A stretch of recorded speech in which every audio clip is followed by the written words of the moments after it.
ನಮಸ್ಕಾರಗಳು ಸ್ನೇಹಿತರ ಎಲ್ಲರಿಗೂ ದಿ ಮೀಡಿಯಾ ಚಾನಲ್ಗೆ ಸ್ವಾಗತ. ಫ್ರೆಂಡ್ಸ್, ಇಂದು ನಾನು ಪರಿಚಯಿಸುತ್ತಿರುವಂತಹ ಹುಡುಗಿ ಪ್ರೇಮಲತಾ ಅವರ ಪ್ರೊಫೈಲ್ ಆಗಿದೆ. ಇವರು 32 ವರ್ಷದವರು. ಮೈಸೂರು ಮೂಲದ ಈಕೆ ತನ್ನ ವಿದ್ಯಾಭ್ಯಾಸವನ್ನು ಪೂರ್ಣಗೊಳಿಸಿ ಪ್ರಸ್ತುತ ಪ್ರೈವೇಟ್ ಬ್ಯಾಂಕ್ನಲ್ಲಿ ಅಸಿಸ್ಟೆಂಟ್ ಮ್ಯಾನೇಜರ್ ಆಗಿ ಕೂಡ ಕೆಲಸವನ್ನು ಮಾಡ್ತಿದ್ದಾರೆ. ಅವರ ನಡವಳಿಕೆ, ಮಾತನಾಡುವ ಶೈಲಿ, ಜನರೊಂದಿಗೆ ಹೊಂದಿಕೊಳ್ಳುವ ಗುಣ ಇವೆಲ್ಲವೂ ಅವರನ್ನು ವಿಶೇಷವಾಗಿಸುತ್ತವೆ ಎಂದು ಕೂಡ ಹೇಳಲಾಗ್ತಿದೆ. ಪ್ರೀತಿಯನ್ನು ಗೌರವಿಸುವ, ಸಂಬಂಧಗಳನ್ನು ಮೌಲ್ಯಮಾಪನ ಮಾಡುವ ಸ್ವಭಾವ ಇವರದ್ದು.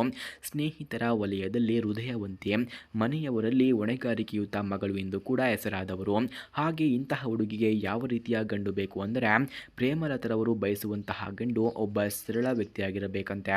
ಅವರಿಗೆ 35ರಿಂದ 40 ವರ್ಷದ ಒಳಗಿನವರು ಬೇಕು ಎಂದು ಕೂಡ ಕೇಳಿಕೊಂಡಿದ್ದಾರೆ.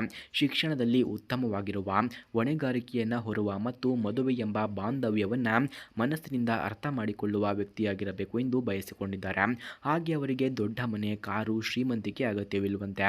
ಆದರೆ ಮನಸ್ಸಿನಲ್ಲಿ ನಿಷ್ಠೆ, ಹೃದಯದಲ್ಲಿ ಪ್ರೀತಿ, ವರ್ತನೆಯಲ್ಲಿ ಗೌರವ ಇರಬೇಕು ಎಂದು ಕೂಡ ಇವರು ಹೇಳುತ್ತಾರೆ. ಫ್ರೆಂಡ್ಸ್, ಯಾರಿಗಾದರೂ ಇಂತಹ ಗುಣಗಳು ಇದ್ದರೆ ಬೇಗ ಕರೆ ಮಾಡಿಕೊಂಡು ಬನ್ನಿ, ನಾನು ನಿಮಗಾಗಿಯೇ ವೆಯ್ಟ್ ಮಾಡುತ್ತಾ ಇರುತ್ತೇನೆ ಎಂದು ಇವರು ತಿಳಿಸಿಕೊಟ್ಟಿದ್ದಾರೆ. ಸ್ನೇಹಿತರೆ, ಯಾರಿಗಾದರೂ ಪ್ರೇಮಲತರವರಿಗೆ ಕಾಲ್ ಮಾಡೋದಕ್ಕೆ ನಿಜವಾಗಿಯೂ ಇವರ ಫೋನ್ ನಂಬರ್ ಅಥವಾ ಅಡ್ರೆಸ್ ನಿಮಗೆ ಬೇಕಾಗಿದ್ದರೆ ಮೊದಲು ನಮ್ಮ ಚಾನಲನ್ನು ಸಬ್ಸ್ಕ್ರೈಬ್ ಮಾಡ್ಕೊಳ್ಳಿ. ಆನಂತರ ಜಾಯಿನ್ ಎಂಬ ಬಟನ್ ಕಾಣಿಸುತ್ತೆ. ಜಾಯಿನ್ ಬಟನ್ ಮೇಲೆ ಕ್ಲಿಕ್ ಮಾಡಿ ನಮ್ಮ ಮೆಂಬರ್ಶಿಪ್ಗೆ ಜಾಯಿನ್ ಆದವರಿಗೆ ಮಾತ್ರ ಪ್ರೇಮಲತರವರ ಫೋನ್ ನಂಬರ್ ಹಾಗೂ ಅಡ್ರೆಸ್ ನಿಮಗೆ 100ಗೆ 200% ದೊರಕುತ್ತದೆ. ಹಾಗೆ ಇವರ ಕುಟುಂಬದ ಮಾಹಿತಿಯನ್ನು ನಾವು ನೋಡಿದ್ರೆ, ಪ್ರೇಮಲತರವರು ಒಬ್ಬ ಮಧ್ಯಮ ವರ್ಗದ ಗೌರವಾನ್ವಿತ ಕುಟುಂಬದಿಂದ ಬಂದಿದ್ದಾರೆ. ಅವರ ತಂದೆ ಸರ್ಕಾರಿ ಶಾಲೆಯ ನಿವೃತ್ತ ಶಿಕ್ಷಕ, ತಾಯಿ ಗೃಹಿಣಿಯಾಗಿದ್ದಾರೆ. ಇವರಿಗೆ ಒಬ್ಬ ಅಣ್ಣ. ಅವರು ಈಗ ಬೆಂಗಳೂರಿನಲ್ಲಿ ಕೆಲಸವನ್ನು ಕೂಡ ಮಾಡಿಕೊಂಡು ಕುಟುಂಬ ಸಮೇತ ನೆಲೆಸಿದ್ದಾರೆ ಎಂದು ತಿಳಿಸಿಕೊಟ್ಟಿದ್ದಾರೆ. ಕುಟುಂಬದಲ್ಲಿ ಎಲ್ಲರೂ ಪರಸ್ಪರ ಬೆಂಬಲವನ್ನು ನೀಡುತ್ತಾ ಸಾಗುತ್ತಿರುವವರು.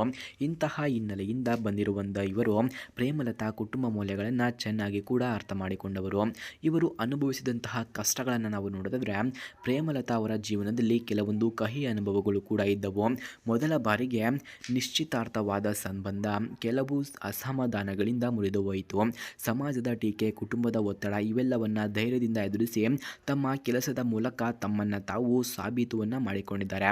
ಇಂದು ಅವರ ನೋವನ್ನೆಲ್ಲ ಹಿಂದು ಮುಗಿದು ಹೊಸ ಬದುಕಿನತ್ತ ಹೆಜ್ಜೆಡಲು ಸಿದ್ಧರಾಗಿದ್ದಾರೆ ಎಂದು ಕೂಡ ತಿಳಿಸಲಾಗ್ತಿದೆ. ಹಾಗೆ ಮದುವೆಯ ಬಗ್ಗೆ ಇವರ ಅಭಿಪ್ರಾಯವನ್ನು ನಾವು ನೋಡೋದಾದರೆ, ಅವರ ದೃಷ್ಟಿಯಲ್ಲಿ ಮದುವೆ ಎಂದರೆ ಒಬ್ಬರೊಬ್ಬರು ಬದಲಿಸುವುದಲ್ಲ, ಬದಲಿಗೆ ಒಬ್ಬರೊಬ್ಬರು ಅರ್ಥ ಮಾಡಿಕೊಳ್ಳುವುದು ಎಂದು ನಂಬುತ್ತಾರೆ.